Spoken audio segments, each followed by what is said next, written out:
Well, Steve, I have 1 minute after the hour. I think it's time to get started for part three of high impact uh, instruction for GED test success.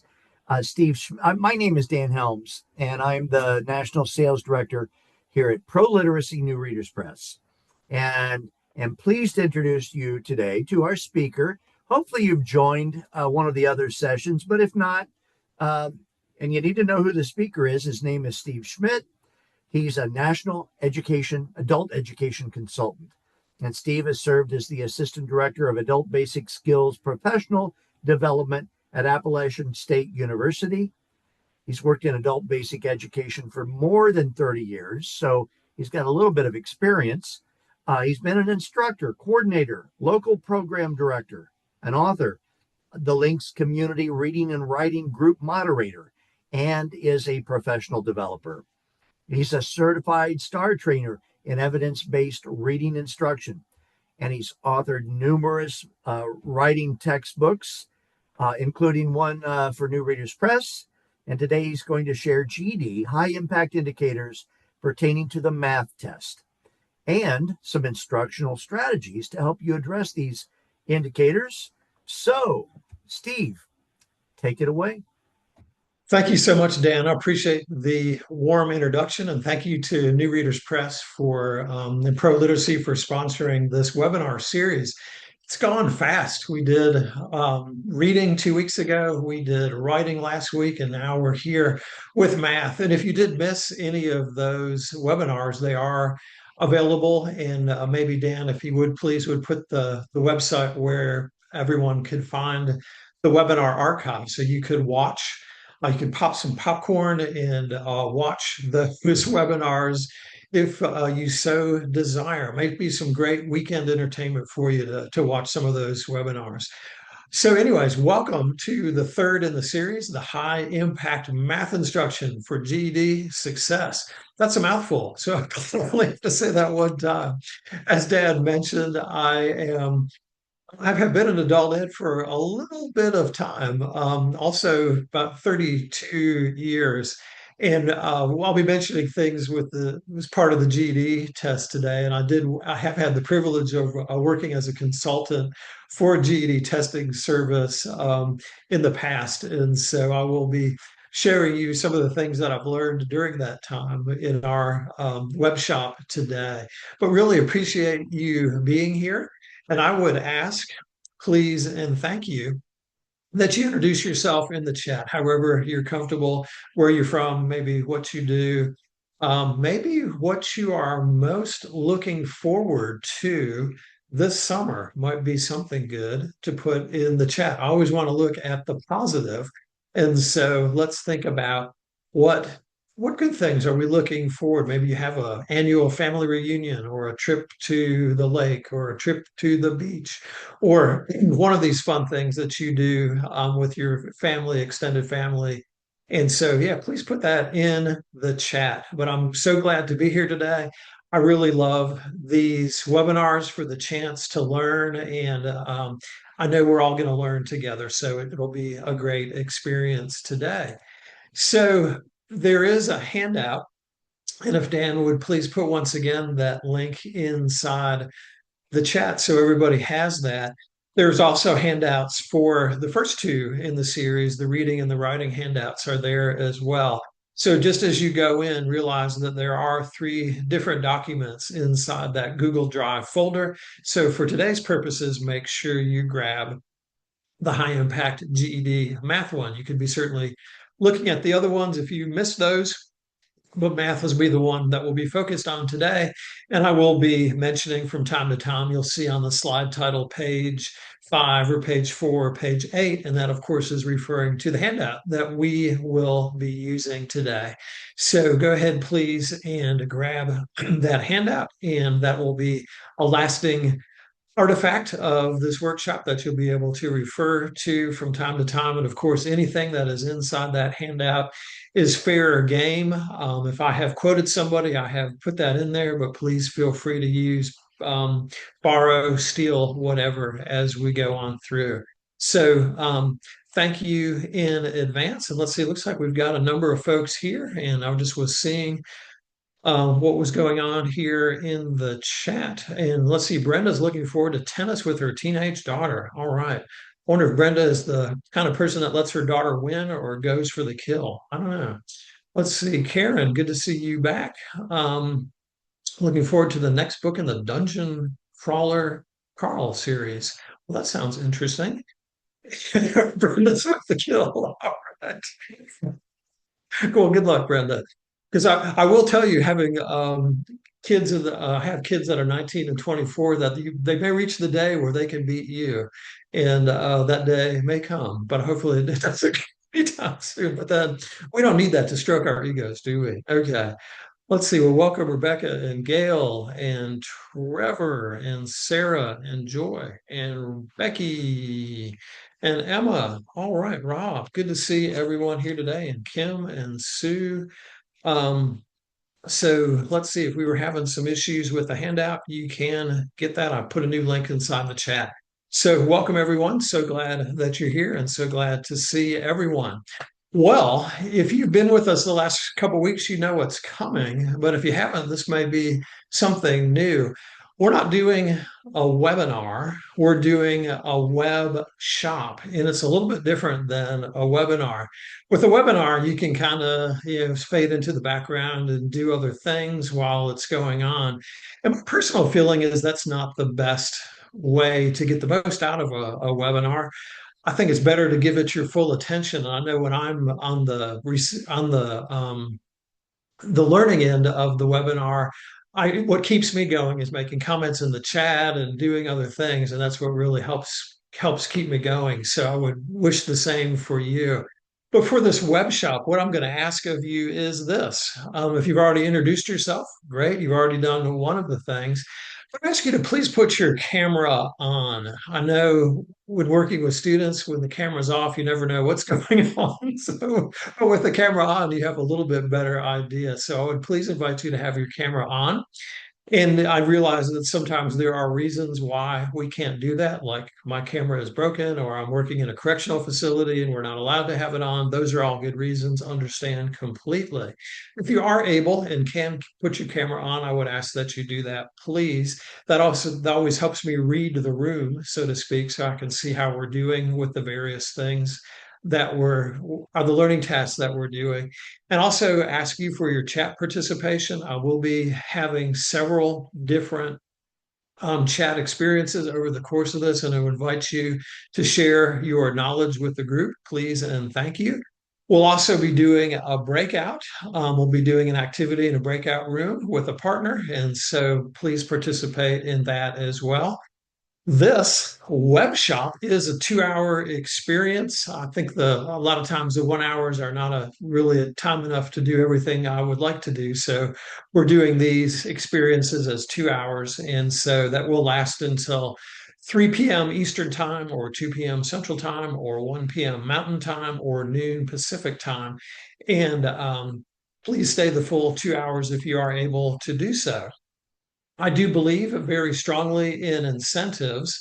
And the incentive for your full participation in the web shop today is that you'll be entered into a random drawing for a GED Test Mastery book. As I mentioned, Pro Literacy New Readers Press are sponsoring this webinar series, and this is one of their latest products, which I'll be talking more about later in the web shop. But I've already given away, and Dan, thank you for the generosity of New Readers Press in doing that. We gave away 3 books during the reading web shop 2 weeks ago. We gave away 3 books during the writing web shop a week ago, and we'll also be giving 3 books again. So I'll just ask you at the very end of the web shop to put your email inside the chat, but don't do that now. Please do that. We'll do that at the very end so we can make sure that we've got that. And I just do a simple random drawing, and the 3 people that come up will be the 3 that will win the GED Test Mastery book of their choice, which is certainly a great incentive. So thank you in advance for your full participation. All right. So, what are we going to be doing today in our web shop? Well, we're going to learn. This is the big thing. If we could sum everything up off the screen in one word, it would be we're going to learn. But specifically, what we're going to learn is we're going to talk about what research says about best practices for teaching math. I'm going to share some stories going through about things that I did wrong over the years and things I wish I could go back and do over and really show what I didn't know then that I know now. We'll also talk about some methods for effective math instruction for our adult learners. And we'll look and participate in some math activities which are based on these research-based best practices. So that is what we are going to do today. And if that sounds fair, we will continue to roll on here. Let's start with a warm up. We would never go out and run a race without warming up. And I think that the same thing applies as we learn. And I think, especially as we learn with math, it's good to do a little bit of a warm up before we start diving into whatever it is we're going to be learning that day.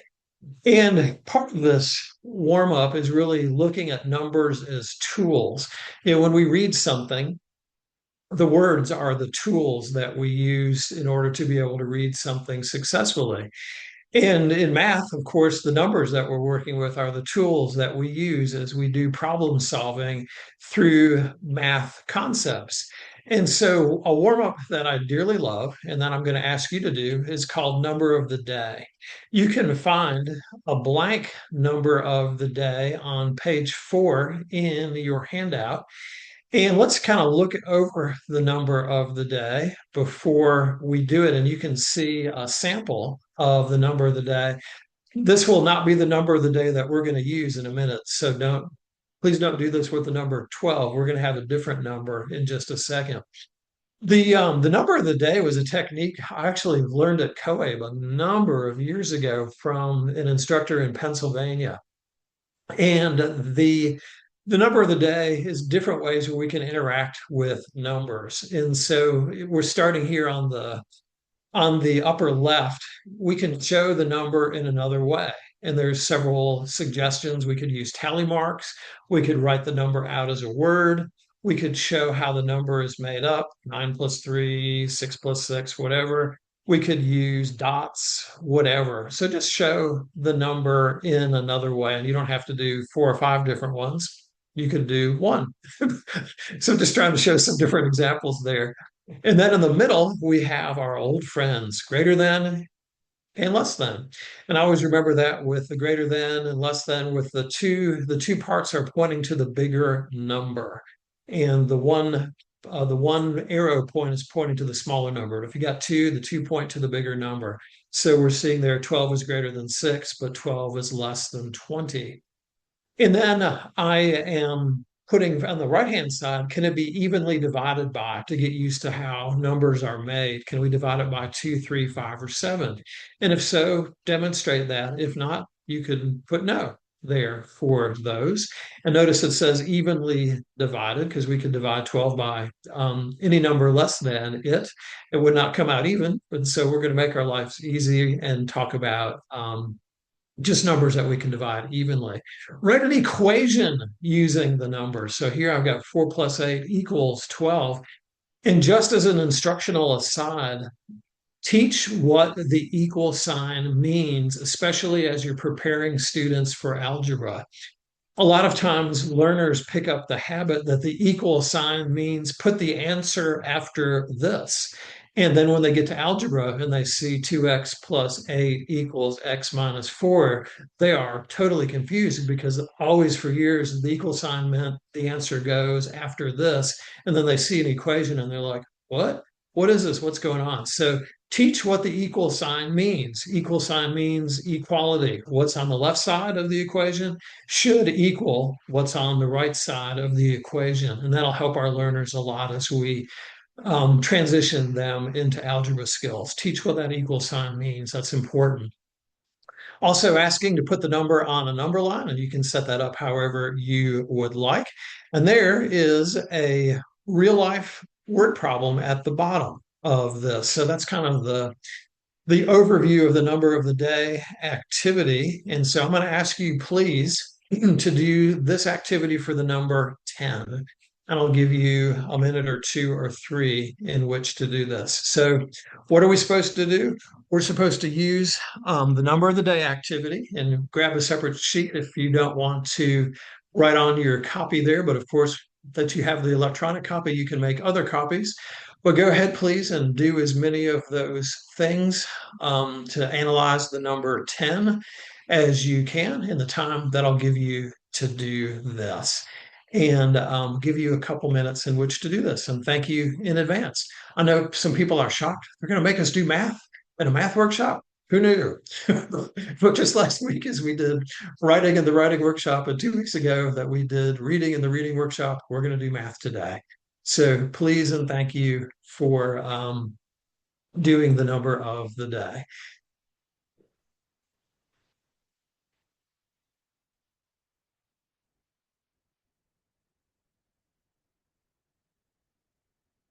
All right, and we're getting some love from Royce. He said, "I've used this with my students." Good. And Royce, I'd be curious if you what things you have on your number of the day, and how that looks. If you wouldn't mind doing that, that would be great. I mostly use the first one, show that number in a variety of ways. But I'm learning from you. I like these other things too. I just use the first one. Cool. All right. Yeah, please use and go with it. And who's ever writing on the screen, I would appreciate if you would not do that. Thank you.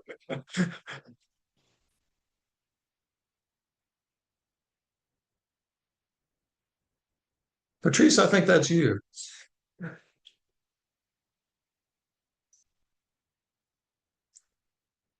Yeah, please do this as we say, on a separate sheet. Thank you.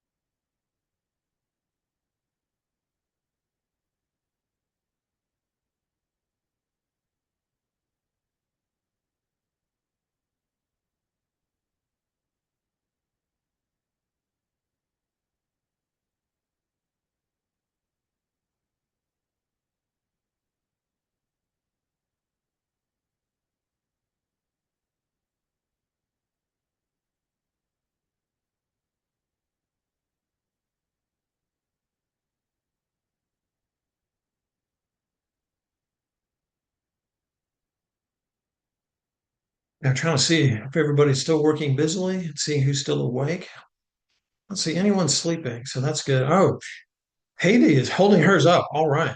Thank you, Haiti. Sue's holding her up. All right, we've got our folks there. Holding it up. Very good.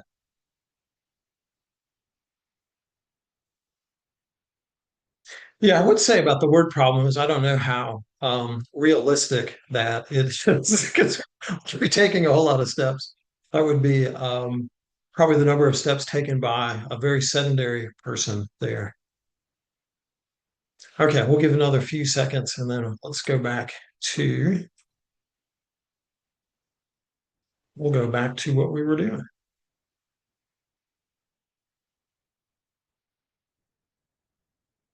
All right, we got a thumbs up from Pamela. Good deal. Good deal. Okay. Well, thank you. And if you're not quite done yet, you can stop and come back and finish it later if you are so inclined to do so. Let's chat a moment. And the you actually have a choice with questions here. The question would be, how do you do some warm-ups with your math students? And please share that. Or the other option is, let's reflect on the number of the day. How might doing an activity like the number of the day help our students? And we can certainly chat. You certainly also do have the power to unmute and talk, and are very welcome to do so, as Royce did earlier. And so I invite your response there. How do you do warm ups, or how does this activity, this number of the day activity, how does it help our students?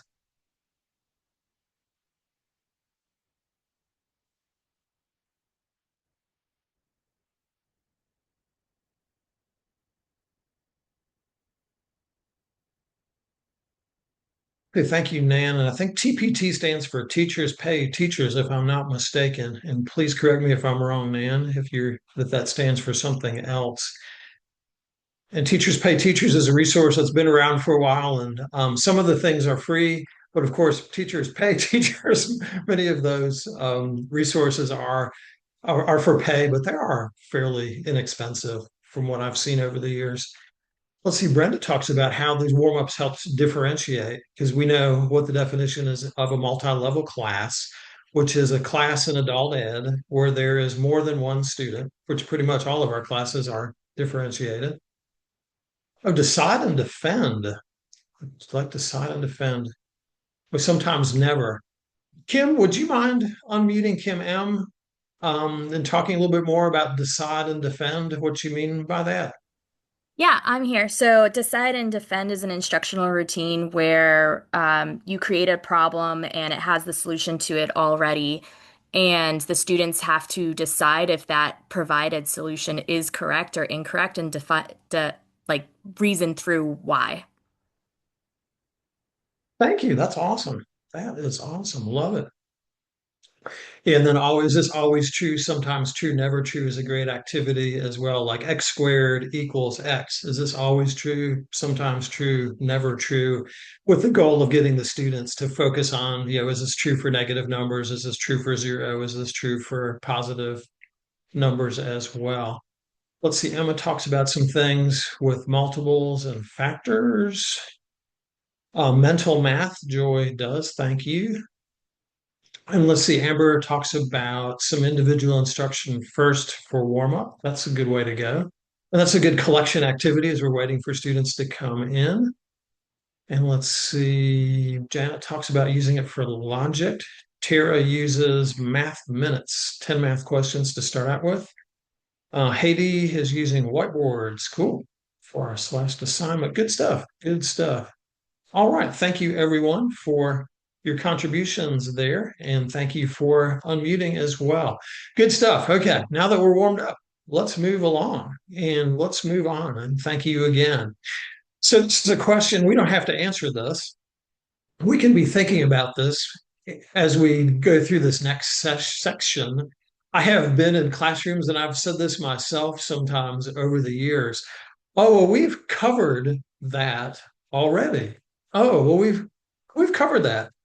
And so what I want us to think a little bit about is there's a difference in what that difference is between covering, and notice I put that in quotes, we've covered that content, and students actually learning it. What is the difference? So be thinking about that. If you're feeling like you really do want to chat, go ahead and do that. You don't have to.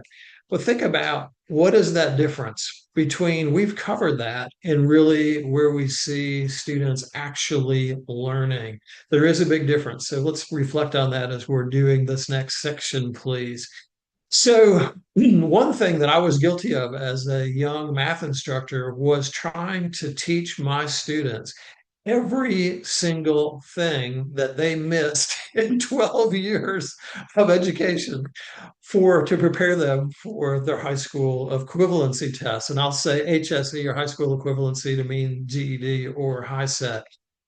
And of course, that puts a tremendous amount of pressure on us as instructors to try to cover the range of math, from first grade to 12th grade. That's a lot of stuff. And then we're trying to do this in an 8-week semester, or a 12-week semester, or a 16-week semester. Oh my gosh, that is a huge undertaking to try to do all that stuff. And so it was always, we got to hurry, we got to do this, we got to do that, we got to hurry, hurry, hurry, hurry, hurry, hurry, we got to do this, we got to do that.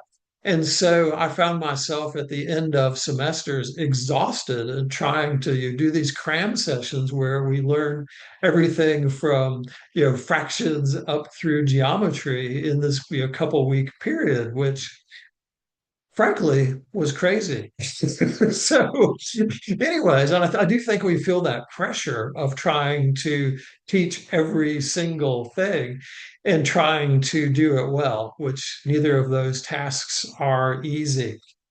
I'm a big fan and have learned a lot from Donna Curry. Donna, well, I guess I could say was because she's retired now, a adult ed math guru who had the privilege of knowing and attending some of her workshops over the years. And glad for her that she's retired. I'm sorry that she's still not working in adult ed. But she had an interesting take on we as adult ed instructors trying to teach it all. She said, and I am quoting from her, and this is you can find this on page 1 of the handout. I'm actually going to start on the handout. And what you see on the screen, we'll get to in just a second. But Donna said, unfortunately, teachers feel the need to swiftly get students to meet goals and expectations. We got to get ready for the high school equivalency. We've got to be ready for the TABE or the CASAS post-test, all this stuff. Unfortunately, too many teachers feel like they don't have the time to give students the foundation.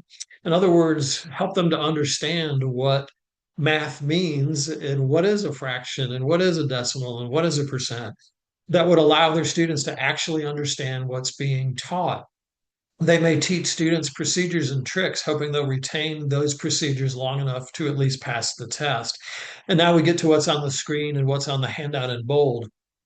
However, without foundational understanding, students rarely remember those procedures. Like you've taught, like keep, change, change. And students are taking the high school equivalency and thinking, keep, change, change. Was that with fractions? Was that with signed numbers? What does that mean? I don't remember. Without conceptual supports and without a strong rote memory, the rules, procedures, and notations that have been taught start to degrade and get buggy over time. And the process is exacerbated by an ever increasing collection of disconnected facts to remember. With time, those facts become less accurately applied and even more disconnected from the problem solving situations in which they might have been used. So, this is the downside to trying to teach it all. Not only, of course, is it going to make us crazy trying to do 12 years worth of math in 12 to 16 weeks or whatever, but we see that unless students have a solid math foundation on which to build, they're not going to remember these procedures and they'll be confused. And I always think if we're trying to teach our learners in the same way in which they did not get it in traditional school, how is it going to be different now? What magic wand are we going to wave now that's going to make it all better? And that's something to think about as well. So, so we can't teach it all. We know that. We can't teach it all. What then should we teach? How should we decide what to teach? And there's many answers to this question, and I'd be thrilled if you wanted to put in the chat your answer to this question. I'm going to offer some suggestions here. We can't teach it all well. We can try, but I would argue that we can't teach it all well. What should we teach? So some suggestions would be we can use the high impact indicators for whatever high school equivalency test that our learners are working on. The GED Testing Service does have these things called high impact indicators. And I was amazed. I presented at the GED conference in Long Beach, California last year, and I was amazed at all the people who were there who had never heard of the high impact indicators. They've been out for some time. And so these are some good things. GED Testing Service analyzed test results for a period of several years, and they put together these high impact indicators. And they are a good place to start. If you Googled GED high impact indicators, you would easily find this document. And as it says on the screen, these are not necessarily more important than the rest of the indicators for the GED, but the GED testing did find that this was a lot of cases where students had gaps in their knowledge. So this might be a good place to start if we were trying to work with our students to be ready for the GED test. if you're working with students toward the high set has a something called the TAG, TAAG, or the test at a glance.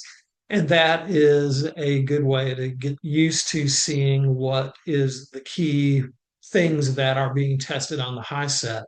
And so if you Googled high set tag, TAAG, you would find the high set test at a glance, which does a decently deep dive into what is expected for students to know as they take the high set test. I did notice recently that high set's doing some road shows in various areas. I think they had one in Boston a couple weeks ago, and they have one coming up later. And so if your program does have some funding and you wanted to learn more about the high set, they are offering these things called road shows that you might want to check out.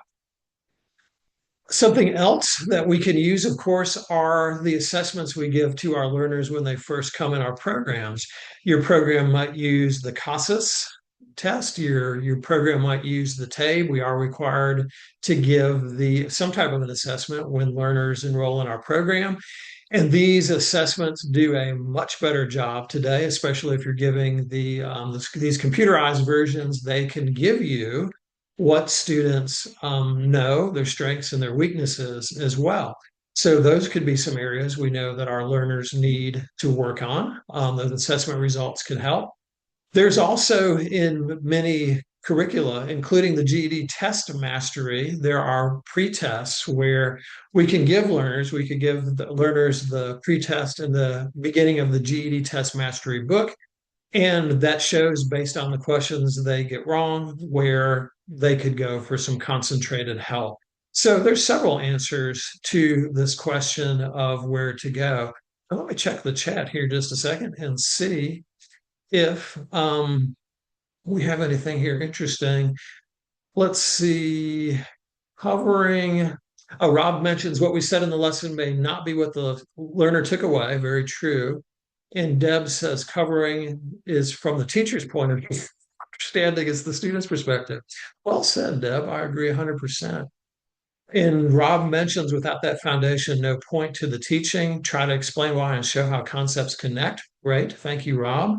And Gail says, thank you for that comment. Okay, good deal. Good deal. Okay, some good stuff there.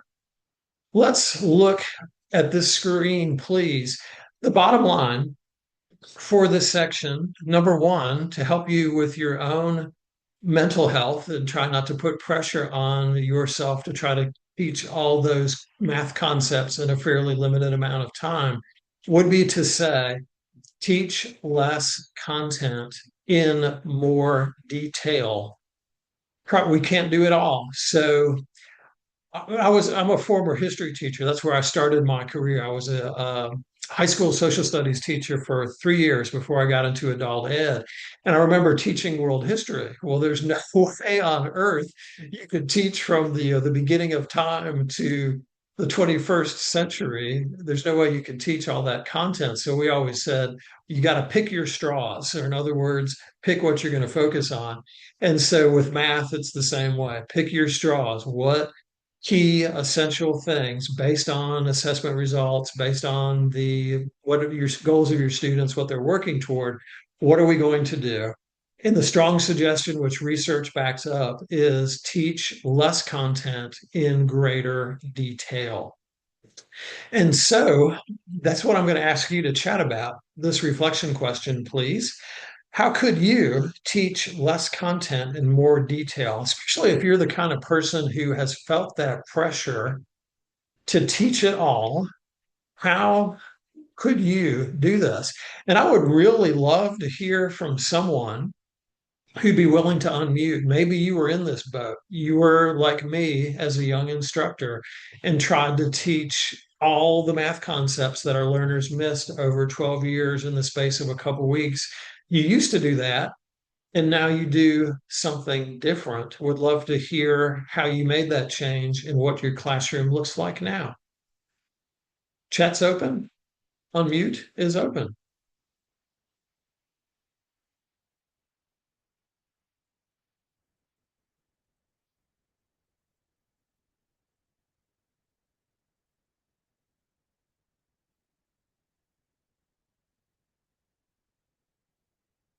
Okay, let's see here. Rob, you've put something interesting in the chat. Are you able to unmute and tell us more, please? Can. I don't worry as much about adding and subtracting fractions, although I do use that to talk equivalent fractions, which we then can bridge onto ratio and proportion, which gives us a lot of conversions. And since the proportion has that equal sign in it, we can talk about equation solving as well. So we can cover a lot of ground with fractions, plus the fact that your multiplication tables are inescapable. Gotcha. Thank you, Rob. Good stuff. Appreciate you unmuting.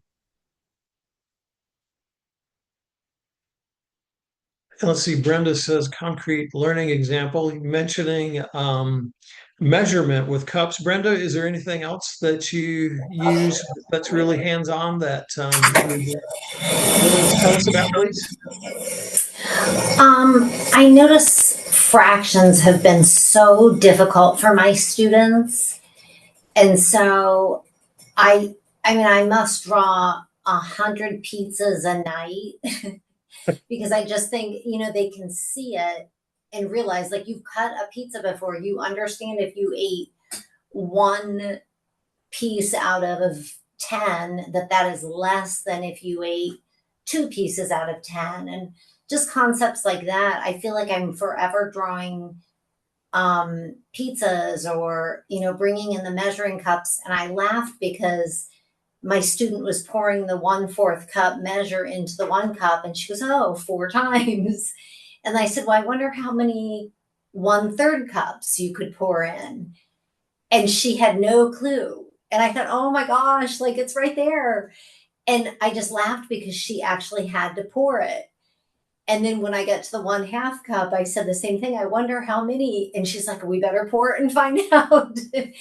I kept waiting for it to happen without having to actually pour, but she really needed to do that and get enough repetition to kind of find the pattern. But it's just beautiful to me when, a student who education hasn't worked for the first time around does that. Oh, it just is such a really wonderful moment to say, I wish it would have happened in 5th grade, but it's happening now and they're empowered and like something clicked into place. I just think it's such a wonderful experience. Awesome. Thank you, Brenda. And I'm wondering if you use tennis as a real life example. All right, thank you. And some other good stuff in the chat. Well, building on Brenda's awesome comment, yes, it might take more time to measure and pour those cups in. If we start though with that concrete foundation, the student is never going to forget that. It may take multiple pours, but every pour, the time it takes is worth it because they will not forget that when it comes to doing math more abstractly later on. Good stuff. Thank you, everyone, for your good comments. And if you are that person who really feels it necessary to teach, 12 years worth of math content in 12 weeks, please think about that. Please really take some time to reflect and think about how could I do less content and more detail. And I think you'll thank yourself. I think your learners will thank you.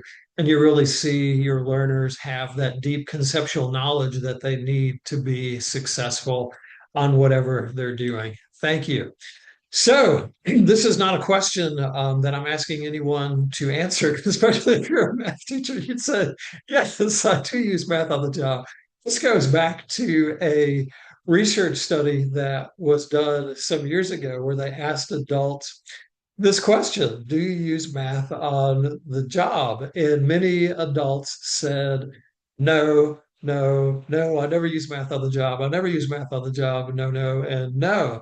And then they went back and they went to their workplaces and kind of walked through what they did in a day.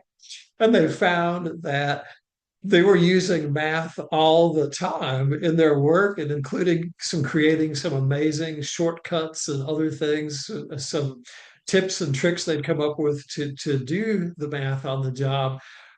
But they didn't consider it math because it wasn't math in their eyes. In other words, they said this can't be math because it's not, it's not in the math book, so therefore it can't be math. Even though they were using math all the time in the job that they were doing. So that was interesting to see. And many times our learners are doing a whole lot more math than what they realize, but they don't necessarily consider it math because it didn't come out of a textbook. And so one thing that can help us as we're doing these as we're trying to build this conceptual framework to really help our learners to understand is to help our learners realize you are doing math and math is everywhere. And it's generally hard to go through a typical day without having to do some type of math or at least some estimation throughout the day. So an example that I love to use is this question about, how do we know our cell phone has enough power to use? And of course, what we would do is we would look at that wonderful little battery gauge, and that can help us to see how much power that we've got left. Most everyone has a mobile phone, at least probably 90% of folks do. This could be a great concrete way to really get our learners thinking about parts of a whole. We could be thinking about fractions, we could be thinking about decimals, we could be thinking about percents here.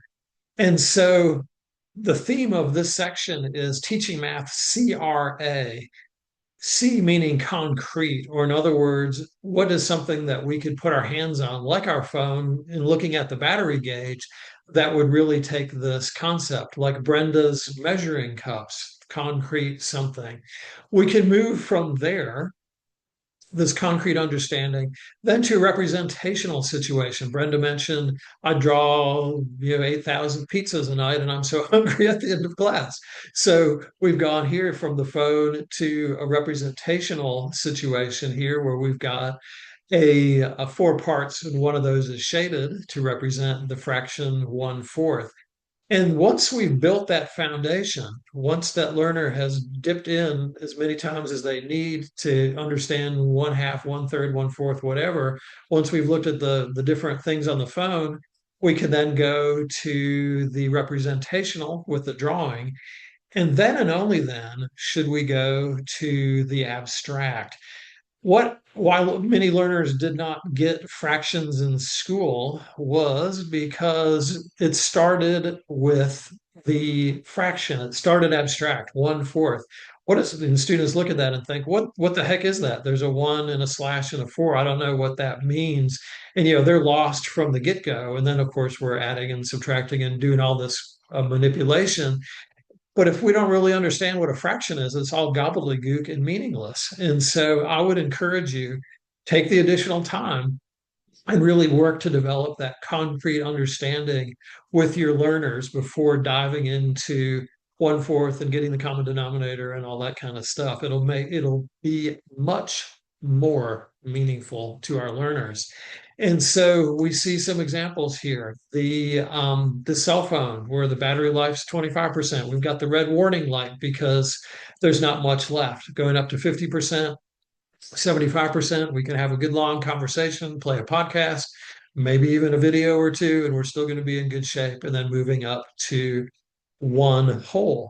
And so this will help our learners understand something that's concrete, or maybe the gas gauge in a car that goes and also shows fractions, we're a quarter full, half full, etc.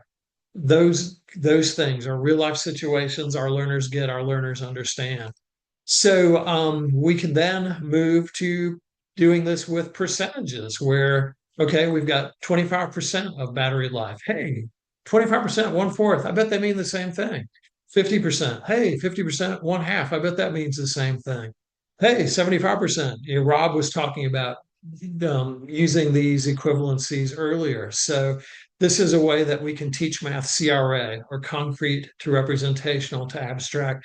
But so often, since we're in such a hurry, we dive into that abstraction and learners don't get it from the get-go. So tie these things back to the concrete. And that way, when we get to the abstract, learners own it because they know what's going on there. So there's many ways in which to do this. And some of the things that I've done over the years, and I'm going to ask you please to chat or unmute, with the question of how can you show math concepts concretely using real life objects. We see in the upper left-hand corner the Rubik's Cube. The thing from the 80s has made its comeback, and we can really illustrate volume in a lot of cases because we can see if that volume is 3 by 3 by 3, how many little cubes make up that one big cube. And we can see, hey, wait a minute, length times width times height, very abstract, but we can see we could count those 27 cubes and then see how that works in the formula: volume, length, width, height. Hey, there are 27 cubes there. That does make sense. A box of cornflakes. Have used cereal boxes to talk about volume and to talk about surface area. That surface area formula is incredibly complex, but we can think about, well, it's really just all made up of various rectangles. Let's put these different, we've got 6 rectangles essentially. Let's figure out what, and there's 3 sets of 2 different ones. Let's go ahead and see what that'll give us for surface area. We can do that. That's a whole lot easier than doing that incredibly complex formula. 2-color counters are great for when we get into pre-algebra, algebra concepts, talking about positive and negative numbers. What does it mean when we add -4 plus +3? You can use the red to represent negative, the yellow to represent positive. And these manipulatives you can buy at various things. Your cheapest math manipulative, though, with a 2-color counter, is a penny. And get them while they're hot, since the penny is going to no longer be in circulation, or no longer be minted. There'll still be many in people's desk drawers and change bottles across the country. But your cheapest math manipulative to make a 2-color counter is grab a penny, get some stickers, put a red sticker on one side and a yellow sticker on the other side. And that's pretty darn cheap as a math manipulative. One of many other examples, and I hope that people have been chatting and putting inside of the chat how they are, or what things that they've done in order to create some real life manipulatives. Let's see what we've got. Thank you, Pamela, for the phone battery. Let's see, blocks. Yeah, there's base 10 blocks and other things. Ellen, we've got to get the pennies while they're out there. Gerald talks about examples of surface area of basketball. Good. Soda can. Coins. Thank you, Rob. Let's see. No longer had much sense about currency because they paid with cards. Yeah, very true. Very true. And a bag of candy. Oh, Erigy, I want to be in your class. I definitely want to be in your class. So yeah, number of serving Skittles are great. Those are all awesome things to do. I'm sure your class is a fun class. Thank you for thank you for everyone who's put some good information there inside the chat. Thank you. Thank you. Oh, the tissue box. Yeah, the old class tissue box rulers. Good stuff. Good stuff.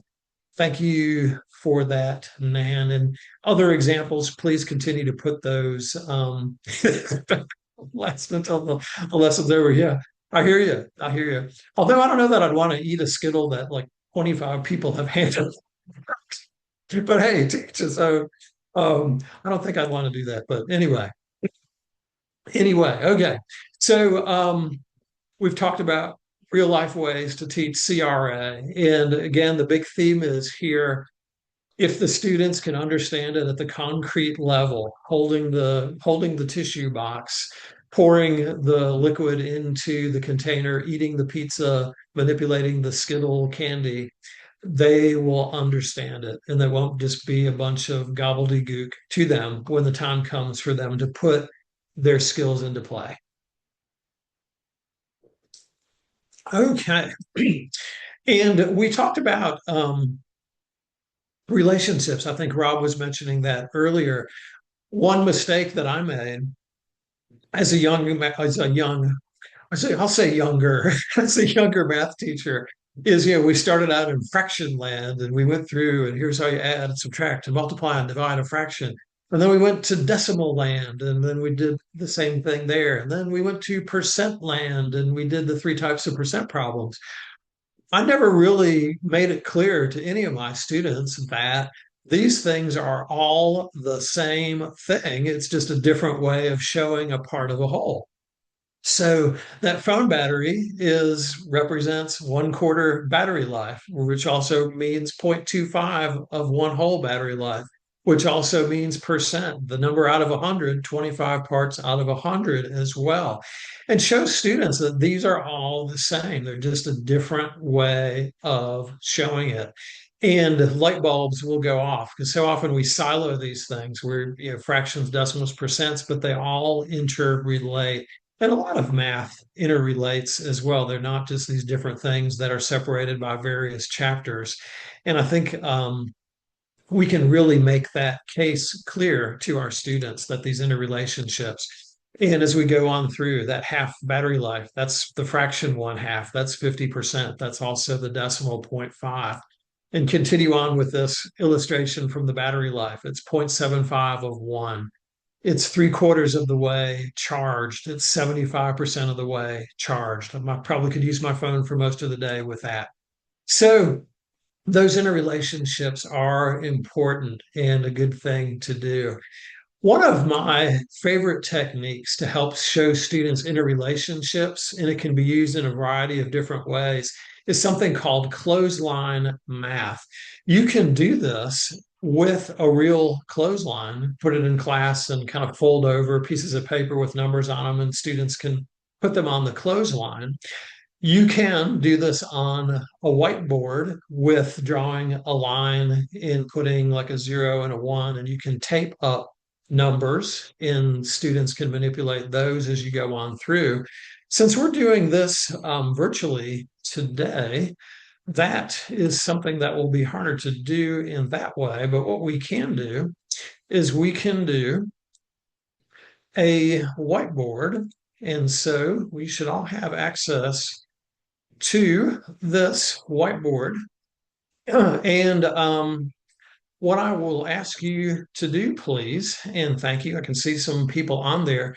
You'll notice on the bottom of the screen, you see a number line, which I had to free draw. And so it's not as easy to do a straight line, so I'm free drawing. But you can see 0 is at the left and 1 is at the right. And you can see different sticky notes there. And I'm going to invite you, as some eager beaver has already done, thank you, eager beaver, to put a sticky note, grab one at random and put it on the number line. And let's see what we can do from there. 0 is at the far left, 1 is at the far right. If two numbers are equivalent, please do like you see the group do over on the left-hand side, and you can put them one on top of each other like we see 10%, 1/10, and 0.1 are all put on top of each other there. So good job, whoever did the tenths to model that for us. Thank you. See, I see Gerard is working there. Thank you, Gerard. So we can move these. Maybe somebody brave soul could clean up the 50% a little bit. Let's see if we can get that looking a little bit more clean.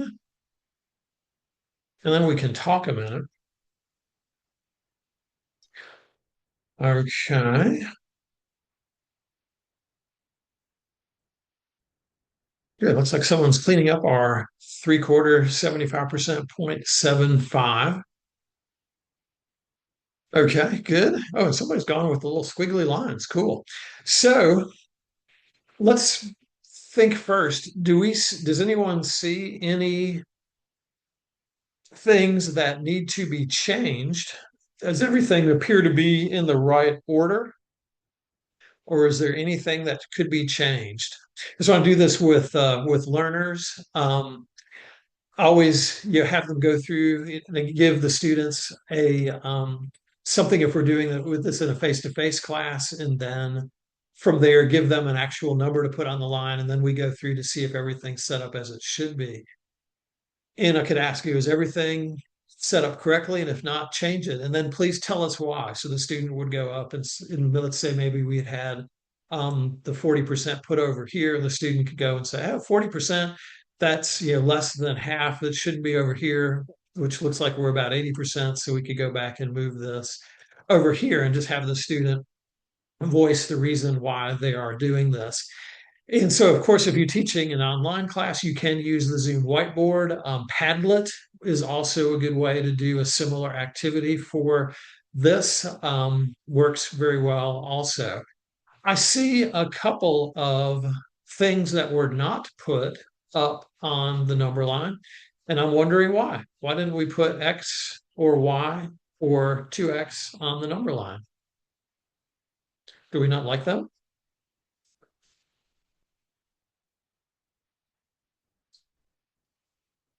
And Sue is smiling and Sue is saying, Steve, I see what you're doing. I see what you're doing.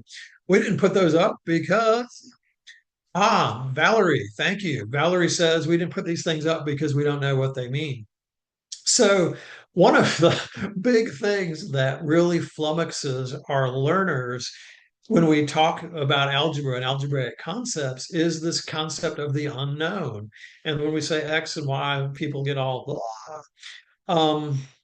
The variables. Thank you, Rob, for the terminology there. People flip out with this. We can start from the get-go showing what these things mean. Let's do this. Let me grab the pen. Let's say that X is equal to, let's make X equal to 0.15. And I'm going to make Y equal to 90%. I love drawing with my mouse. Can't tell you how much. Okay, so so some eager beaver has put X, and thank you there. Put X somewhere between 0.1 and 0.25, good deal, and put Y roughly close there to 1, good. So what I want to do now is let's do some new values. So I'm going to say now that X is equal to 0.45, and we're going to make Y equal to 4. That's supposed to be a 4. 4 this. There we go, 0.45. So someone, if they have not already, if you wouldn't mind, please let's move those. And I think someone already did. Awesome. So yes, they did. So that way we can do a concrete way of showing our learners what the deal is with X and Y. X and Y are variables. We can call them different things depending on the situation. If we own this, early on as we're doing more fundamental math, by the time we get to pre-algebra and algebraic concepts, X and Y no longer have that great mystery, and they're known quantities, and it makes life a whole heck of a lot easier. So love the clothesline, and you can use the clothesline in many different ways. We can use the clothesline in many different ways. We can order decimals, just decimals, just fractions, just percents. We can do many different things with it. That's a great review over time. You get students, if you're in the physical face-to-face class, it gets students up and moving around. Gail has asked, can you extend your number line into negative numbers and over 1 on the right?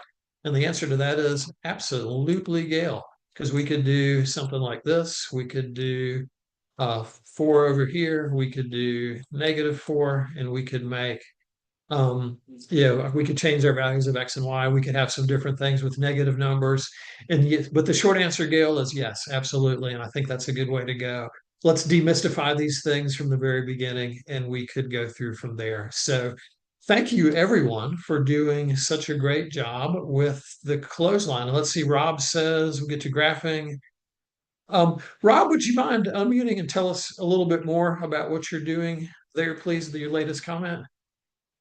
Sure. So when you introduce the concept of the number line and you show to the left goes negative, to the right goes positive, when you're ready to graph, you just draw a perpendicular line and show them that graphing is just 2 number lines that are perpendicular.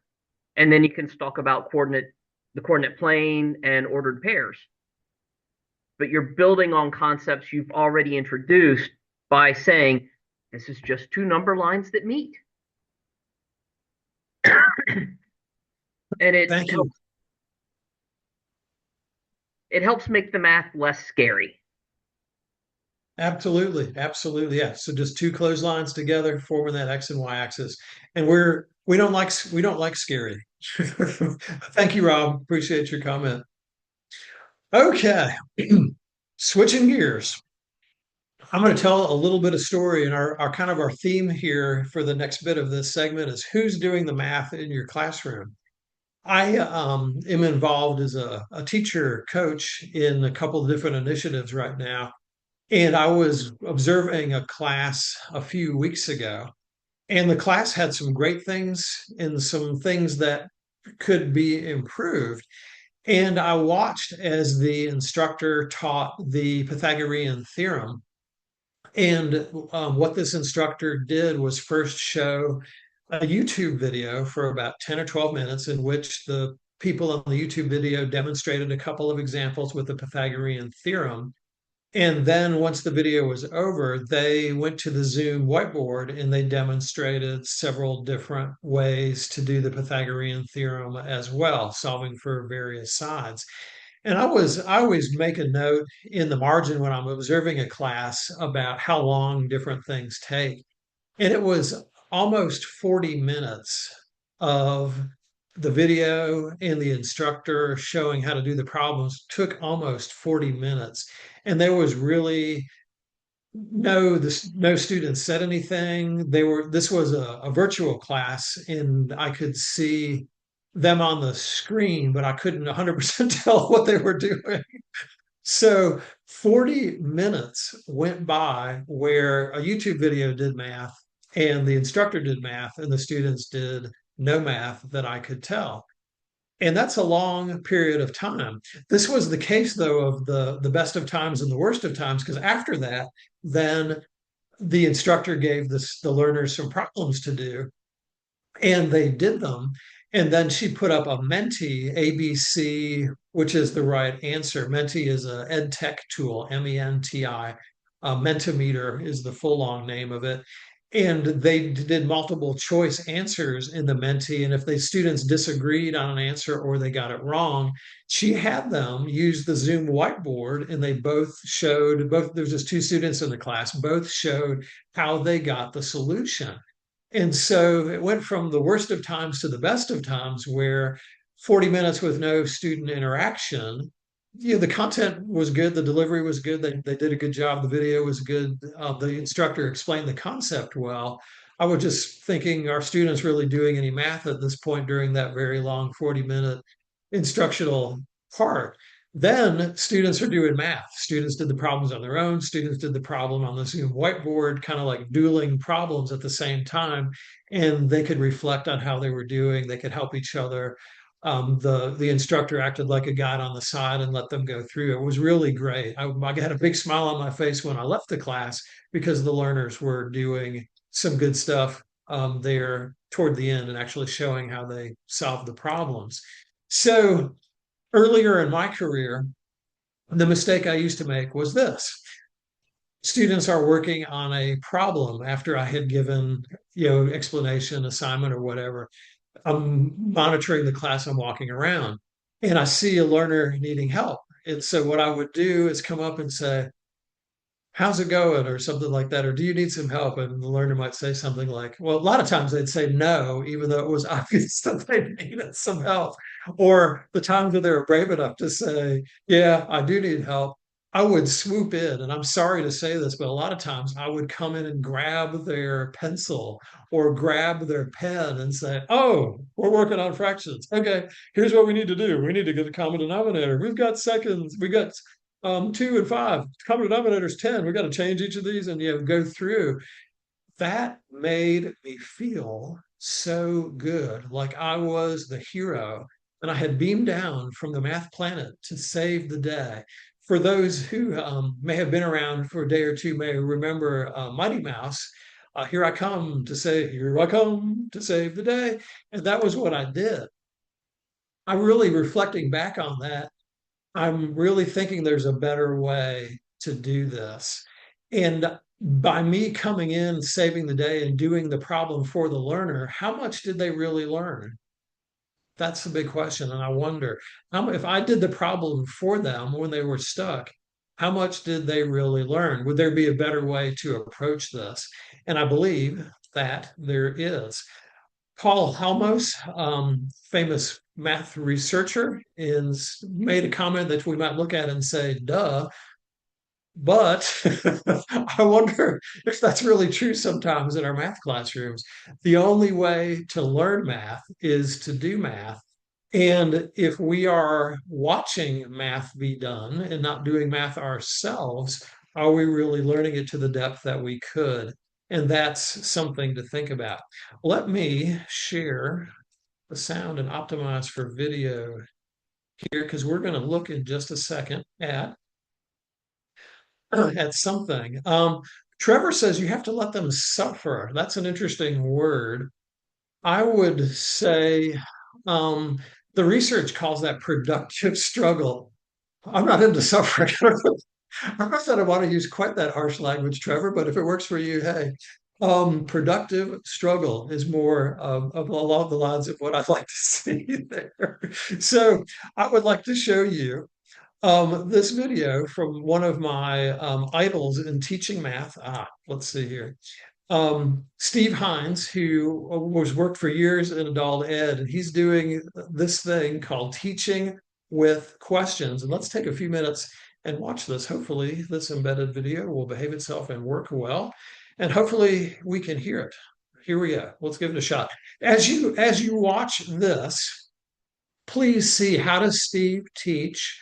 What does he do? What does he not do? How does he feel about disagreements? And who is doing the math inside his class? A lot of stuff to think about.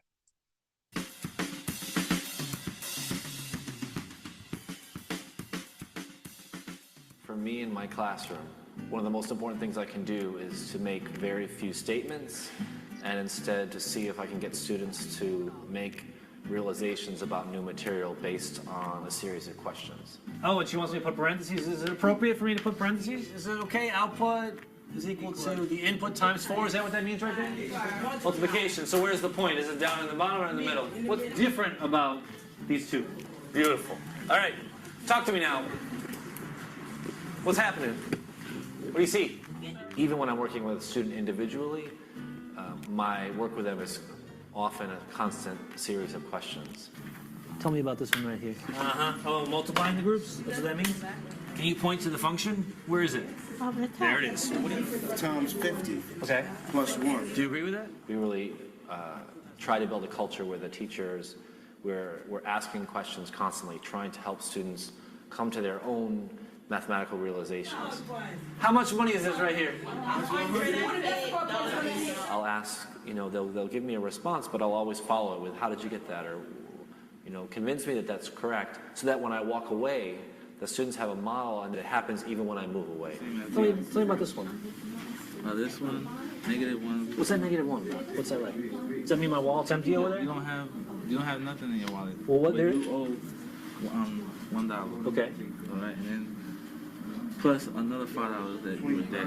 Okay. So, or you got a $6 debt. Good.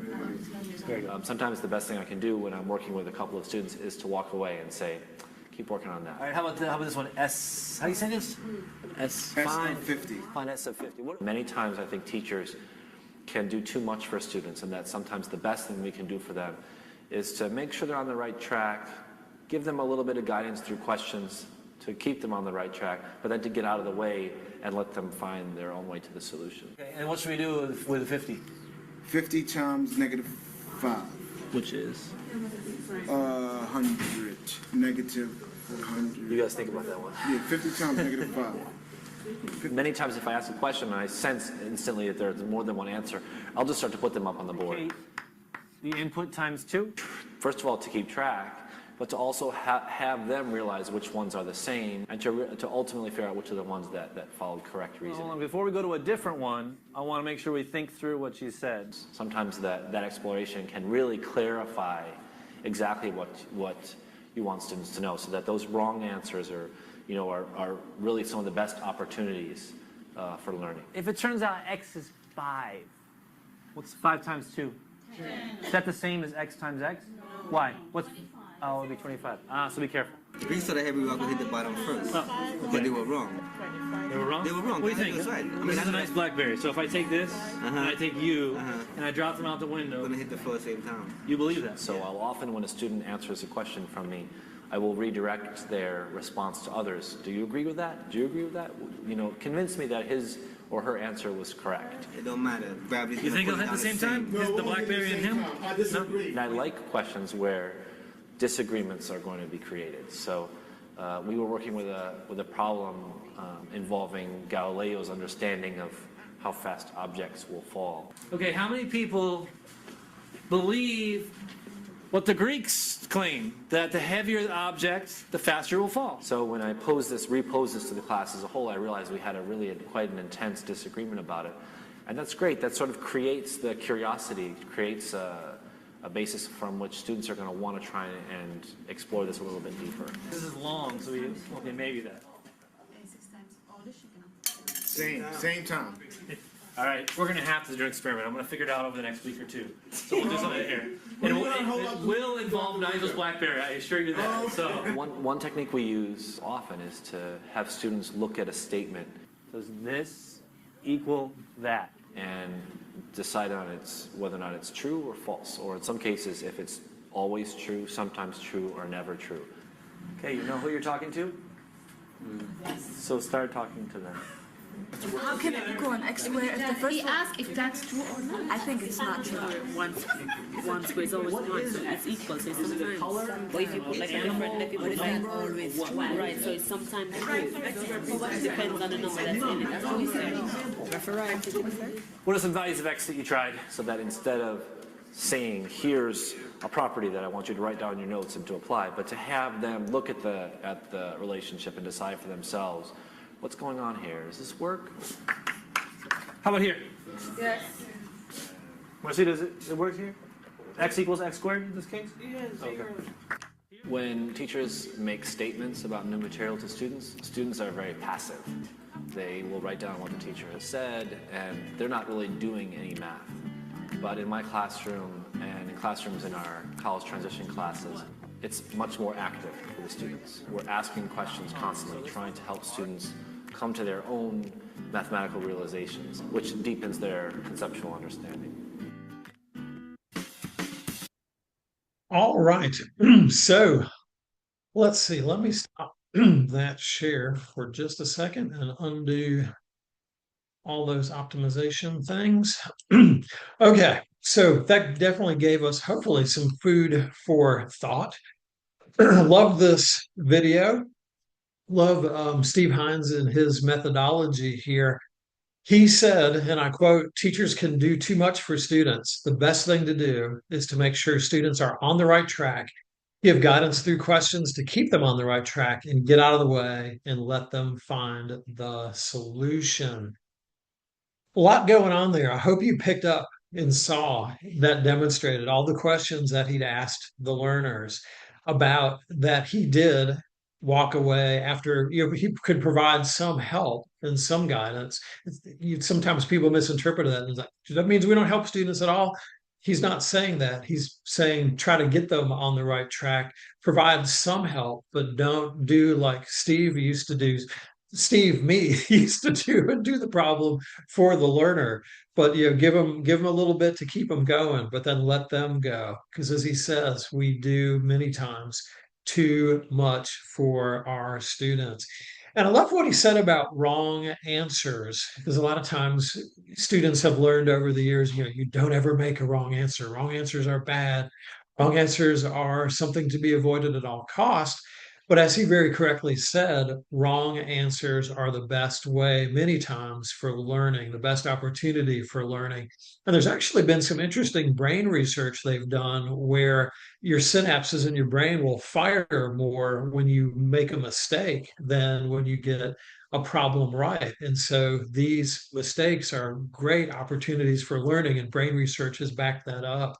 So a lot of good things from this that I had really incorporated over the years and did a lot wrong early, but I think this is a better way to do for students. And so instead of asking a learner, how you doing? we have a lot of questions that we could ask learners that start on page 6 in your handout. You see some examples on the screen. You see several more on page 6 of the handout. So you might say, like, what does this mean when you're watching students do some work? What are you doing here? How did you get this? Why did you decide to? Show me an example. What are you going to try next? What were you thinking about here? Be careful with that one, not like, what are you thinking? Don't say it like that, but tell me what you were thinking about here. Is there another idea you might try with this? Why did you decide to begin, adding here instead of dividing or whatever? How might you figure out this? You just wrote down, 25. Where did you get that from? What's going on with those numbers over there? And then if students were working on something in pairs, which we saw illustrated, do you agree with your partner's answer? Why or why not? And some other, he was demonstrating that always true, sometimes true, or never true, that someone brought up earlier. And he had 1 times 2 times 3. Does that equal 3 times 2 times 1? He wasn't going through and giving the mathematical property. He was having students figure that out for themselves. And when they figure that out, they're going to own it long term. So these are great questions that can help to develop math reasoning. And make sure you're looking, please, at those on page 6. All right. We're going to do some a brief activity here in the breakout room using these questions. And what we're going to do in just a minute, and thank you in advance, Dan, for getting this set up, breakout rooms of 2, please. We're going to have you, once you reach your breakout room, of a brief introduction to the other person who will be there. And I'm going to ask you to do a little role play. One person's going to be the instructor. One person is going to be the student. You can decide, who will that be to start. So as the student, just pretend kind of that you're working on a problem. And as the instructor, you can go ahead and practice asking these questions with your learners, or if you have other questions that you do, go ahead and use those. This is going to be involving a lot of imagination and role play, since we're not necessarily sitting next to each other, but we can easily do this. And practice with some of those questions, and student play along. Be a student that plays along and is open and welcome to these questions, and you can kind of make up what you're trying to say there. And after you've done that for a bit, I'm going to ask you, please, then to switch roles, and the person who was the student become the instructor, and vice versa. So, what questions do we have about that? What questions do we have about what we're going to do inside the breakout room? We can chat those, or we can ask those. I'm going to do a little bit of wait time. Role play, asking the questions, playing different roles, and then after time, we're going to switch. We can do this. We can handle this. Okay, I'm not seeing or I'm not hearing any questions. Dan, how are we doing? Are we about ready from the breakout rooms? I'm going to have 18 of them. There are a couple of questions in chat. One was, how long will they have? I wasn't seeing that. Okay.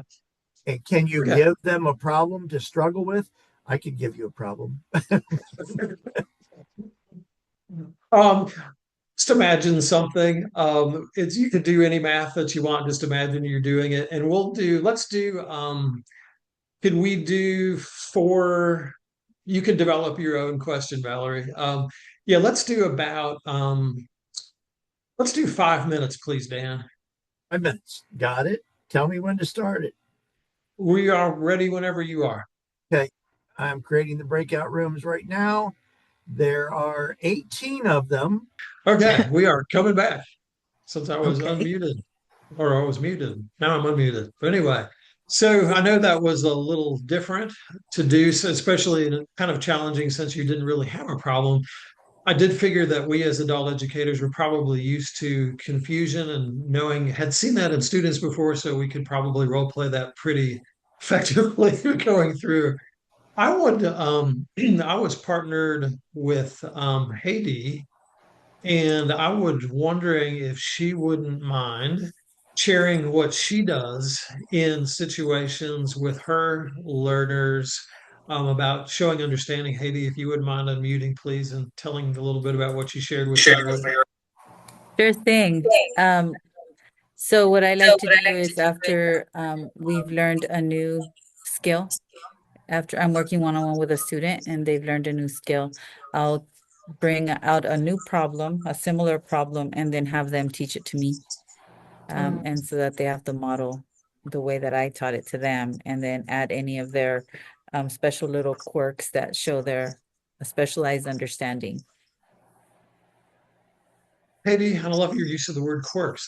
That's cool. That's cool. All right, good stuff. So definitely this is a little can be looked at as kind of a different way. And again, I'm not saying don't do direct instruction, and I'm not saying don't help learners. I'm saying certainly there's occasions where we do this and do direct instruction, absolutely, to demonstrate some problems. Just be less helpful when learners are practicing what that is, what we are teaching. Be a little bit less helpful, as Steve Hines encouraged us to be. So, thank you all for doing that. And I know that gets everybody good and awake for the last 30 minutes or so of our web shop today. It's time for our commercial break, and let's talk a little bit about the sponsor, the star of the show, if we will, and that is the GED Test Mastery Series. And of course, since our focus is mathematics today, let's talk a little bit about the GED Test Mastery Series math book. You might be thinking, Steve, I've never seen these before. And I would say you may not have. These are very much hot off the press. I've just received these. Especially the teacher's edition, which I'll talk about, came very, very recently. It is very hot off the press, just recently developed. And I was mentioning earlier about the GED High Impact Indicators. What makes this series, I think, unique is the fact that they used these high impact indicators to create the series and trying to focus on those skills topics that learners really needed. And the series was developed based on that. And as well as in this particular book, the mathematical practices as well. So a lot of good things going on inside the GED Test Master. I've had the privilege of looking through these books the last couple of weeks, and I'm going to share with a couple of things that I found out about them. There is a series of books. There is one in reading, one in writing, one in mathematics, and then there's also two content area ones with science and social studies. And they do come with a very complete teacher's guide as well. So these books are available as individually. We could also get these books as a series. I really like dealing with New Readers Press, and I've personally had a long relationship with them because I do think they're unique among publishing companies where all proceeds, all profits from sales of New Readers Press books go to support pro literacy. And Pro Literacy is an organization that does work with literacy not only in the United States, but around the world. And so you know that money is going to a good cause. It's not just being stuffed in some corporation's pocket, but it is going, the profits from these sales are going to support literacy efforts around the world. And I love that. And that no other publishing company can say that. So, Pro Literacy does some amazing work. Check them out, look them up on the web, and you can see all the good stuff that they're involved with. Mention those high impact indicators. This series is built around them. And again, would encourage you, if you're not familiar with the high impact indicators and you are involved in high school equivalency instruction, especially toward the GED, check those out because the series is based on that. And that I think is unique among high school equivalency texts. So research shows, and I'm sure we've probably lived this out, that typically on average, our learners attend less than 100 hours per year. And so we really always try to make the most of whatever class time we have. I love the way the series of books allows us to do targeted instruction. Each of the five books has a pretest we could give to our learners. We could see what areas they have, what areas they're struggling with, and target our instruction based on that. Every one of these books also has a full length practice test. That's kind of fairly unique because not a lot of resources will have a full length test. Many will give you a half length test. Each one of these does have a full length test, which appears to be, from what I'm looking at, very accurate to what the actual GED test shows. Not that I've seen the actual GED test, don't get me wrong. When I worked for them, they didn't let me peek behind the curtain and see them. But it's a GED question that looks like we see on the GED test, but I've never taken the GED test and looked at it. But anyway, before I dig myself any deeper, let's talk about the next part. Um, each of these books I like because they use simple language. Sometimes books are jargony, and especially math texts could be guilty of that as well. Giving you a bunch of math jargon and not explaining what that is. I think this series does a good job of getting this. The math book does a good job of not using the jargon, and instead, if they do use the math term, they define it pretty simply and straightforwardly there. I love these different, they have in the margins, not on every page, but on many pages, these different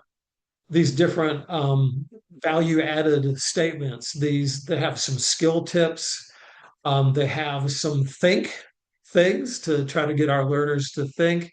On the margins, I think they're well done, they're well written. I think they add a lot to the main text there. They do have a don't forget. This particular one was talking about order of operation and doing gems, grouping, exponents, multiplication, division, subtraction, addition. They've got test tips, a lot of cases, which I think are really well done. And many times some real world connections like positive, negative numbers. Where do we see those? Temperatures, bank balances, seeing those there. I love at the beginning, some of the forward material in this book. Many times our students don't, they can handle the multiple choice questions well. They're less familiar with the drop down items. They're less familiar with drag and drop. And one great thing that I've never seen in any book ever is the way that they bring those out and allow students to practice non-tech with these before they see it in a tech environment. Instead of doing a drop down, they'll give students the opportunity to underline things and drag and drop, get used to that by drawing lines between one thing and the other. So I think that's something I had never seen before in any other book series. And knowledge is power on these tests. If students understand the different types of questions they see and how to work those, they're going to be much better off on test day. What else? One thing that's important, and many times we're guilty of this in math class. Let's say we're doing percents and we give our students 40 different percent problems to do. And we've done the first type of percent problem, and we'll give them 40 problems to do of that first type of finding the part with percents. That's all well and good. And it's good to get that practice, although I don't think I'd give 40 problems. I think I'd give fewer than that.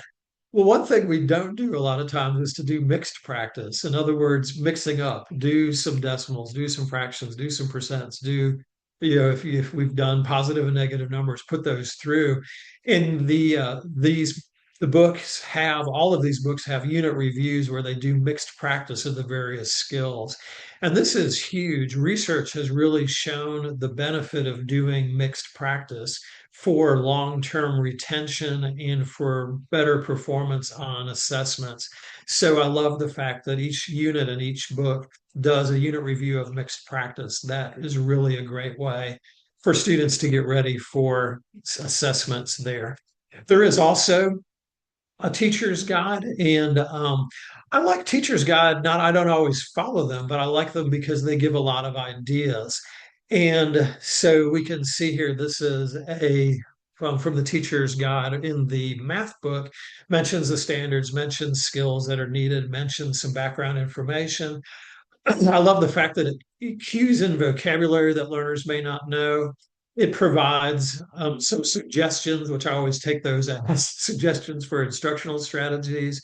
It provides some suggestions for group activities. And then it goes through the rest of the lesson, the independent practice. It gets adult ed because it realizes that all of our classrooms are really differentiated. And so it gives information about how can we do this, how in the differentiated lesson, which I love, how can we help struggling learners, how can we help above average learners and keep them going. So some creative things in the teacher's guide that I haven't seen in other publications. So anyway, if you are interested in these test mastery books hot off the press, I believe during the month of May, there is a special. Dan Helms, would you mind telling us more about that, please? I'd be happy to. So I just put in chat a percent problem for you. And the percent problem is, how did the math instructor get 10% off the price of GED Test Mastery when buying books for students? And now I'm posting the answer, and that is our May promo code, May25, is for 10% off, actually all test prep material. So that would be our pre-HSE material, as well as GED, HiSET, TABE, and CASAS, and that's print and our online material as well. Thanks, Steve. Thanks, Dan, and thanks for getting in the spirit by giving us a percent problem to do. That's awesome. That's awesome. Very much appreciated. Okay, let's switch gears. Have you ever heard this phrase on the screen before? What you taught me was not on the test. And I can say, if I had $1 for every time I've heard this as a young instructor, I could go to Dairy Queen and buy many blizzards at Dairy Queen.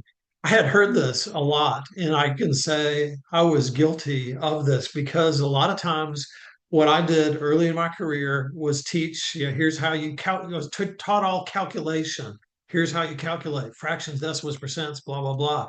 We really did zero or little problem solving. And so when our learners saw a test that was mostly problem solving, they struggled. And they were very right to come back and tell me what you taught me was not on the test.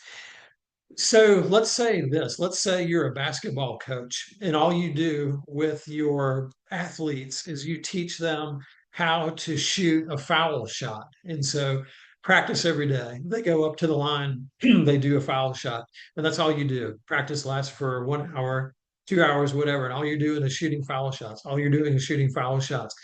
Well, when the game comes, suddenly the whistle blows and the tip off happens and you've got the ball. What do you do? And I think that's a situation that our learners face when all we do is teach them calculation skills, which I was guilty of as a young instructor. That, all we did was show them how to do these various no context problems. And so when they got to the game, they had no idea what to do because they weren't sure, do I use fractions? Do I use decimals? Do I use percents? And they really didn't have the grounding that they need. And so they could shoot a foul shot, but the test wasn't asking them about a foul shot. They needed to be ready for the game. The GED test is called the test of mathematical reasoning. It's not called the test of mathematical calculation. Same thing with a HiSET. It says this test measures a test taker's ability to solve quantitative problems using fundamental concepts. So this generation, this post-2014 generation of high school equivalency tests are all about the reasoning. They're all about problem solving. They're not our grandfather's GED, which were more about calculation skills. And so how can we help our learners to be able to survive well in this environment? And I would suggest that we use problem solving as one of the bedrocks, one of the cornerstones of our classroom instruction. And so you'll find on page 2 and also on page 3 of your handout what I like to call the UPS check method. And UPS stands for understand, P stands for plan, S stands for solve, check method. Understand, plan, solve, and check. This method of problem solving has been around for years. Actually, George Polya wrote this in a book called How to Solve It back in 1945. This has been around for a while. So train your students or teach your students how to use the UPS method as they tackle various problems. Understand the problem first. What are they asking you to do? Could it be that maybe drawing a picture or a diagram might help you understand the problem better? Could you rewrite the problem in your own words potentially? So getting a feel for understanding. Because so often our students just kind of start doing stuff and they don't always understand what they're doing or why they're doing. They're just doing. So this understand part is very important. And then create some type of a plan. I would very strongly suggest teaching a problem solving strategy like drawing a picture, which is one of my favorites, like acting it out, where you could have, if there's multiple things going on, you could have people play the different characters and ask questions back and forth from there. Making a table is also a great thing. So trying to look for a pattern after a while, because that's really a lot of what algebra is looking for patterns, get our student learners used to doing that. And then finally solve. We usually start with that step, in teaching our learners to be patient, that that answer doesn't necessarily come immediately, and it's okay if it doesn't. And then finally, something that we hardly ever do is to check to make sure that our answer actually makes sense. Does this answer make sense based on the numbers and the things that we've got to work with? And I would encourage, and I know instructors who do this, that their class is based all on problem solving. Can we teach content? Can we teach how to add fractions in a problem-solving context? Absolutely. If we pull out some word problems that have that, sure, we can go through and teach these many lessons as we need to. But get your learners used to problem solving, because that's what these high school equivalency tests are all about. And so page 2, you see some information there about the UPS check method. And then on page 3, you do have a blank one for your own use, and would encourage learners to, or you to teach your learners about using the UPS check method as they go through. They will never come back again and tell you what you taught me was not on the test, because now they've got a problem solving method they could use no matter what problem that they see on the test. So give them these tools, please, that will help them survive and thrive as they take the high school equivalency test. So look at the problem you see on the screen and looking at some of our various strategies, like, oops, I did not want to do that. Some of our various strategies, I keep doing that. Okay, that's good. So looking at the problem on the screen, using some of our strategies like drawing a picture, making a list, using a variable. What problem solving strategy could we use here? We've got a forklift problem. Eliza's forklift's rated for a certain number of pounds. She's got to move these pallets of paper. Each pallet weighs a certain amount. Each trip takes a certain amount of time. She's got a limited amount of time. What problem solving strategy could we use here? I invite you to chat that. How could we help our learners here? What problem solving strategy could we do here? And I'll give you a second, please, to put that inside the chat. We can't see your screen yet. That's what I thought. Okay. Thank you. Thank you for letting me know. Let's see. That wasn't good. Okay, let's try that again. There we go. Okay. There we go. So that's Eliza's forklift. So what problem solving strategy could we use here? Oops, I'll do it again. Okay.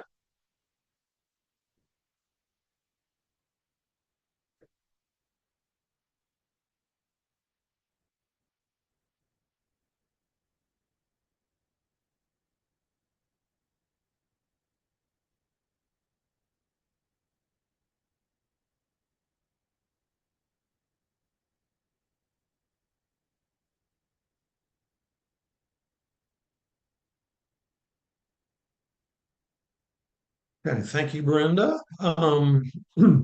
Brenda says we could draw a picture. What else could we do?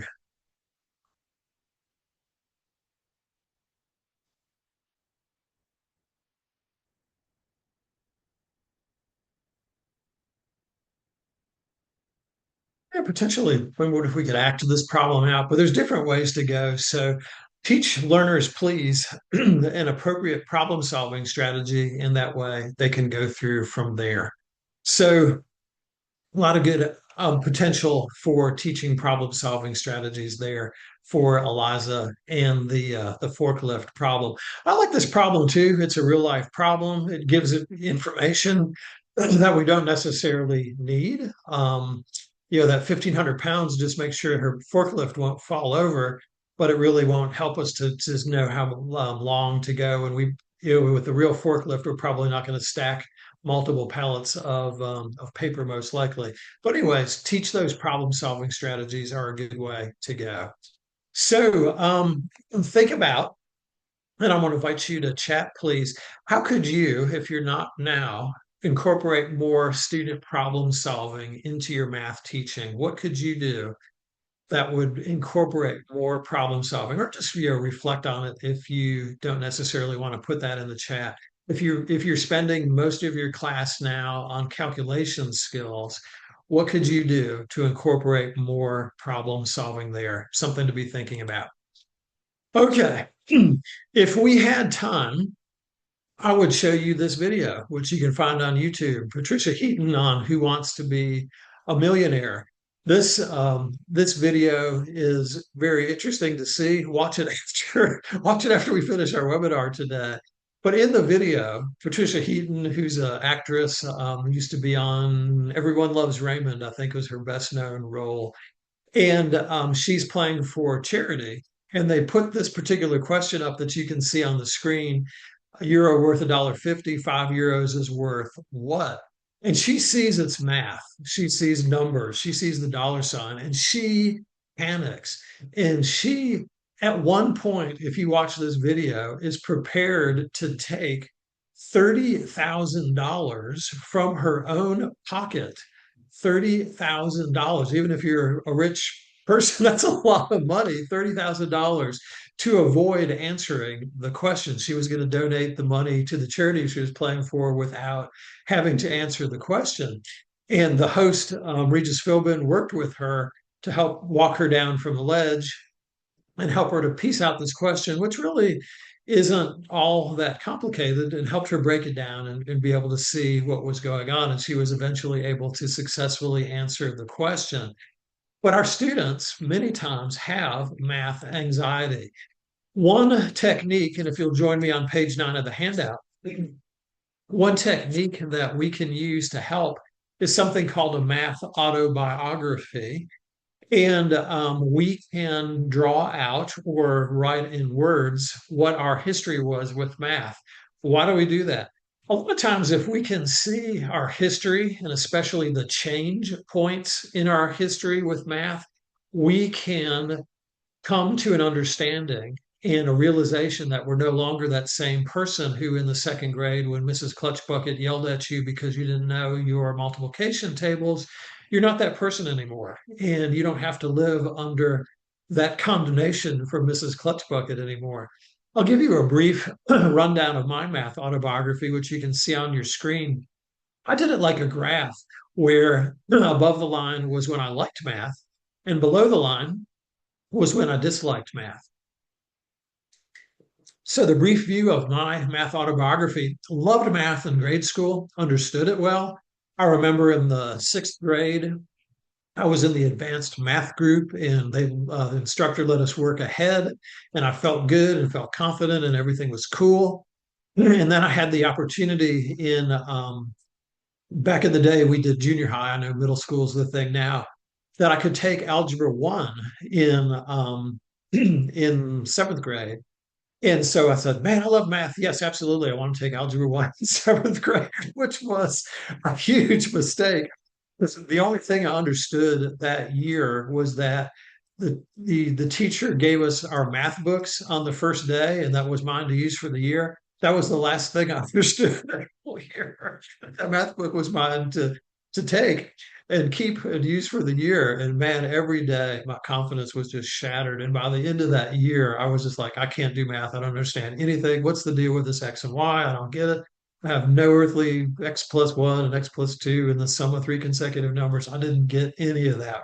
So to this day, I still don't understand how I passed high school geometry with proofs, because they'd give you the first couple of steps for the proof, and I was like, give me the next couple of steps too, because I have no clue how we get from step 2 to step 5. I passed it somehow, but I could not tell you how. And then in college, I had to take probability and statistics, and the probability was that I wouldn't do well if that was the case, and ended up getting, I think, a D in that class, which haunted me on my transcript for the next couple of years. But that was a turning point for me.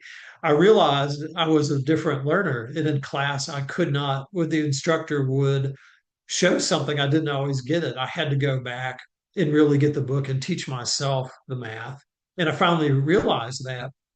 And I took probability and statistics the second time. And with me basically teaching it myself, I made an A in the class, and that was on the upward turn.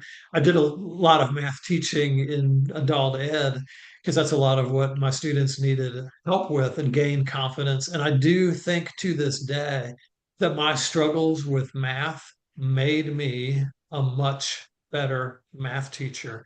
So if you struggle with math or have struggled with math, realize that that's a gift because you don't know where your students are coming from. And so you are much better able to help them with the struggles they're going through than if you math was smooth sailing for you through your whole life. So think about as you have we don't really have a tremendous amount of time, but you don't necessarily have to draw something out, but think about it in your own life. Let's take 30 seconds and reflect. Where did you see in your own math situations where you went from loving math to hating math, or hating math to, and you don't necessarily have to love it. We could go from hating math to tolerating math. Think about your own math journey for a few seconds. While they're doing that, can I share my math autobiography, Steve? Please. I'm going to call it What I Like About Math. So I like its independence because math doesn't need us, but we rely on it. I like that it's a universal truth that when applied correctly, there's a solution to every problem that we can all agree on. I like, Steve, that it was not invented. It was discovered. Only the language and the symbols that we use to communicate mathematically on our own are our own. But otherwise, math is just this invisible code that explains how everything works. And I saw someone put that in the chat. But the mathematical discoveries that we make are then seen repeatedly throughout the natural and the man-made worlds. A great example, calculus. It was discovered independently by two different people, Newton and Leibniz, working in different places in the world at about the same time. I like that it's a great tool because without knowing it, math was a tool I used throughout my early years on the farm, where if you've ever grown up on a farm, there are so many problems to solve. And then about in 7th grade, I began to understand it was something I was better at than my friends. And then math eventually guided me for years through life, through high school, through college, through becoming an actuary for American United Life, and then eventually a math teacher and beyond. And I guess I'll end with, in all the years I taught math, here's something I observed. I observed that students who are strong math students, generally speaking, they seem to have fewer problems navigating life in school. I don't mean they experienced fewer problems, but they were better able to solve those problems and move beyond them. And those who didn't do well in math classes, I found were often the ones who were late to class, had forgotten to bring materials to class, were fighting with their parents, were in trouble at school, they missed the bus. And I don't know if there's a connection. This is not mathematical, but my conclusion is that an understanding of math concepts is linked to problem-solving skills well beyond the math classroom. So there you go. That's my autobiography. Thanks for entertaining me, Steve. Stan, that was a autobiography and a soliloquy as well. Awesome. Thank you. Thank you for sharing that. So, as you do this activity with your students, really have them focus on points of change. Where did where did they lose their confidence in math? What were the bad experiences? And that may go back to Mrs. Clutchbucket and the memorizing the math facts. That may go back to the third grade where dad was going to help them with their math. And we know how well that went when dad got frustrated and angry when they didn't get it and those things. So help them to work through being able to express those things can bring out a lot of those negative feelings from before. And a grief shared is halved. And so if we can get those bad circumstances out, get them out in the open, help students realize they're no longer that third grader that Mrs. Clutchbucket was yelling at. It can be a whole new thing. And reflect on what made these changes. It's a great way in which to bring bring some of these things to rest and get students realizing that they are capable with math, and bring them in from the, oh, I'm not a math person, to the growth mindset, realizing it, yes, with practice, with work, with effort, we can do math. So the math autobiography is a great way to do that. But math anxiety is real. You may have experienced it yourself. You may see it in your learners. Definitely something to think about. So encourage you to have your learners do that sometimes early in your career with them. But I want to say thank you, whether you've been here just today for today's, or you've been to all three or a couple of other ones. We're so glad to be on this journey with you and really appreciate all the great comments. And thank you, Steve. And thank you all for joining us for this series of webinars. You will get that follow-up email. It will happen sometime within the next week. And I guess that's where we wrap it up. Thanks again, Steve. Thank you, everyone.